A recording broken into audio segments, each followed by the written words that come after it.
Hai, pernahkah kalian mengalami sebuah penyesalan karena salah dalam membuat keputusan atau mengambil keputusan? Dan pernahkah kalian mengalami terjebak dalam yang namanya zona nyaman? Oke, di video kali ini aku mau sedikit sharing dan bercerita tentang pengalamanku dan membahas dua hal yang harusnya kalian hindari kalau kalian mau goals kalian tercapai. Oke, jadi mungkin aku di sini akan sedikit bercerita sama kalian tentang bagaimana pengalamanku dulu. Jadi pada saat baru-baru tamat sekolah, aku meniatkan diri langsung mencari pekerjaan.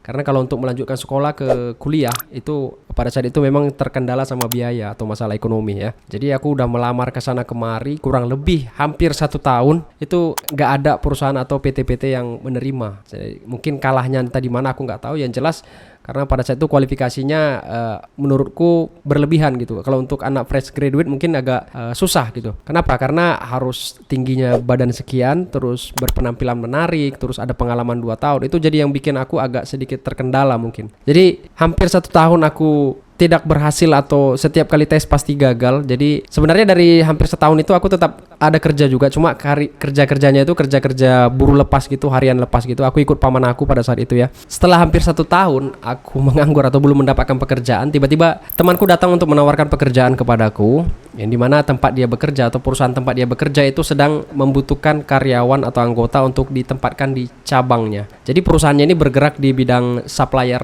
komputer dan laptop yang bisa dibilang cukup besar di kotaku pada saat itu. Nah dari situ aku langsung terpikir, wah kenapa enggak ambil aja gitu kan. Jadi ya enggak perlu pikir panjang, aku langsung menerima itu dan mau gitu. Cuma temanku ini mengatakan tempat dia bekerja ini tidak bisa menjanjikan atau memberikan yang namanya gaji setara UMR atau UMK, dan juga lokasinya cukup jauh. Tapi aku yakin paling enggak jadikan ini batu loncatan daripada tidak bekerja sama sekali.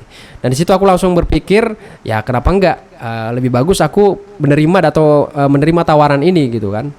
Jadi pada saat itu aku langsung memberikan lamaranku dan diinterview sama ownernya atau pemilik perusahaannya, dan dia mengatakan mungkin besok sudah bisa bekerja. Ketika sudah bekerja di sana, ternyata memang bisa dibilang bosnya ini baik, terus tempat kerjanya juga nyaman, rekan-rekan kerjanya juga bisa dibilang cukup friendly menurutku. Dan ya di situ aku benar-benar cukup nyaman bekerja. Dan setelah hampir 1 tahun aku bekerja di situ, aku sama sekali nggak ada terpikir untuk mencari perusahaan lain yang dimana mungkin bisa memberikan benefit atau gaji yang lebih atau gaji yang lebih tinggi gitu kan. Sama sekali nggak ada terpikir karena benar-benar di situ udah nyaman aja gitu kerjanya. Dan di waktu hampir 1 tahun itu, aku mendapatkan penawaran lagi dari guruku. Kebetulan beliau ini dulu guru prodi jurusan tempat aku sekolah dulu. Beliau mengatakan bahwasanya di perusahaan suaminya bekerja itu sedang membutuhkan karyawan di bagian IT center. Jadi ibu ini tahu bahwasannya aku menguasai untuk di bidang komputer, lebih tepatnya basic untuk hardware and software gitu kan. Tapi ketika aku bertanya pekerjaannya nanti seperti apa kurang lebih ibu, gambarannya seperti apa, jadi ibu itu bilang mungkin nanti kamu akan lebih ke pekerjaannya di bagian jaringan dan server.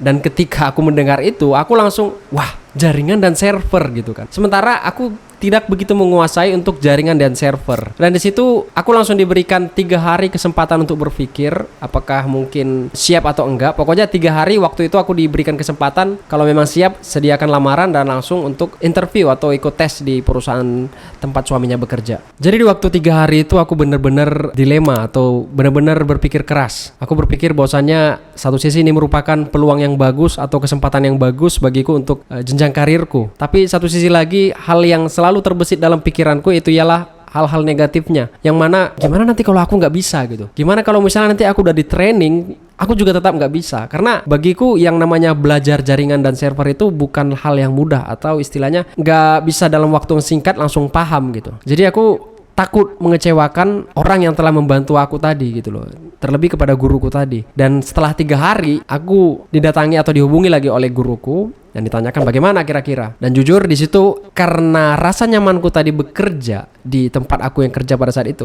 aku hanya terpikir nanti gimana ya kerjanya di sana. Teman-temannya bisa dibilang friendly juga nggak, enak juga nggak diajak kerja sama, atau jangan-jangan toksik. Bosnya gimana ya, atau bosnya jangan-jangan nggak sebaik di tempat aku sekarang ini bekerja. Bisa dibilang apa nanti di sana tekanan dalam bekerjanya itu lebih besar lagi gitu kan.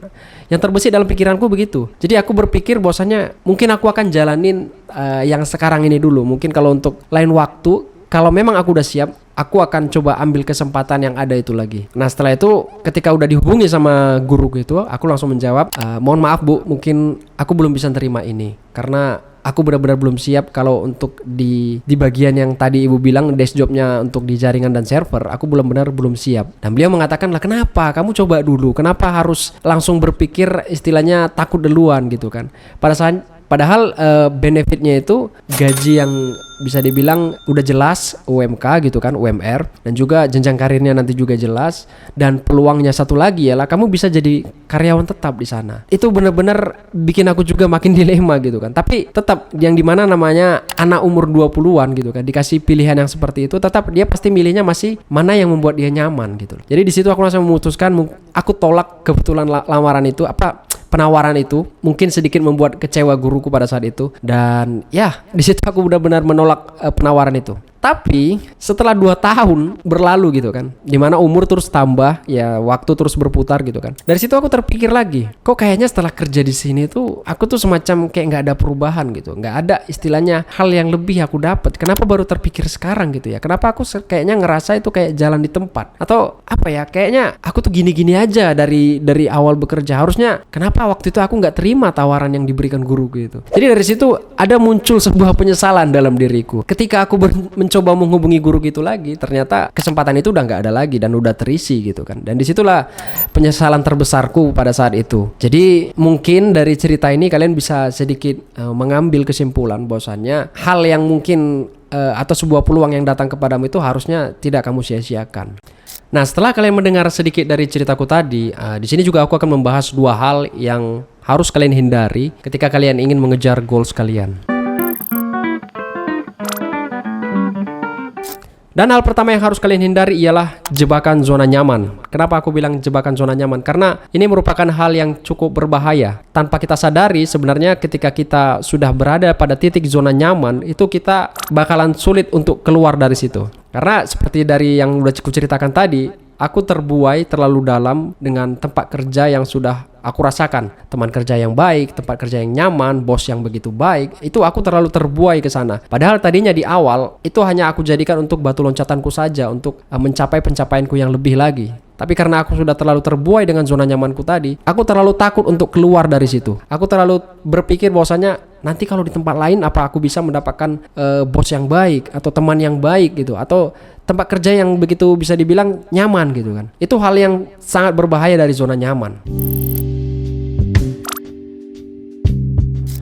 Dan hal kedua yang harus kalian hindari ialah not confident atau tidak percaya diri. Kenapa aku bilang ini cukup berbahaya? Karena ini merupakan hal yang bisa membunuh karakter kita secara nggak langsung tanpa kita sadari. Ketika kita tidak yakin akan kemampuan kita, ketika kita istilahnya meragukan kemampuan kita sendiri, itu bisa membunuh karakter kita. Jadi mulai dari sekarang cobalah untuk percaya sama kemampuanmu, percaya sama dirimu bahwasanya kamu bisa. Hal yang tidak mungkin akan menjadi mungkin ketika kita yakin terhadap diri kita sendiri. Jadi mungkin sekian dulu video kali ini yang bisa aku sampaikan kepada kalian. Kesimpulannya ialah jangan pernah takut akan hal yang baru dan jangan pernah ragu terhadap diri kalian. Tetap semangat, keep happy and stay healthy guys. Bye.